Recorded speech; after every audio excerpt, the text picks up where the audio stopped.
ಈ ವಾರ full jolly ಜಾಲಿ, ಎಲ್ಲ ಜಾಲಿ ಮಾಡೋಣ, ಮಜಾ ಮಾಡೋಣ. ಜಾಲಿ ಜಾಲಿ ಬೇಡ. ಯಾಕೆ? ಜಾಲಿ ಮುಳ್ಳ ಉಳ್ಳಾಡಿ ನಾವು, ಜಾಲಿ ಮುಳ್ಳ ಉಳ್ಳಾಡಿ ನಾವು. ಅದಾ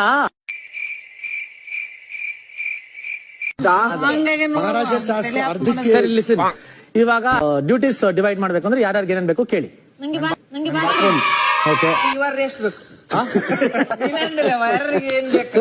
ನನಗೆ ಇವಾಗ ರೆಸ್ಟ್ ಬೇಕು ಅಂತ. ಅಂದ್ರೆ ವಾರ ಪೂರ್ತಿ ನೀವು ಹೀಗಿದ್ದವರು ಇಲ್ಲಿ ಯಾಕೆ ಮಾತಾಡಿಲ್ಲ ಅದೊಂದೇ. ಹಾಗಂತ ಅದನ್ನ ಹೇಳಕತ್ತಿಲ್ಲ ಮುಗಳಪ್ಪ ಸಾವುಕಾರ, ಅದನ್ನ ಹೇಳಿ. ಮುಗಳಪ್ಪ ದೋಸ್ತ, ಮುಗಳಪ್ಪ ದೋಸ್ತ, ಚಲೋ ಆಡಂತ ಬಾಯಾಗ ಬರಾಕತ್ತಿದ್ದೀನಿ ನಿನಗೆ. ಚಲೋ ಆಡು, ಫಿನಾಲೆ ಬಂತು. ಏನ್ ದೋಸ್ತ ನೀನು? no.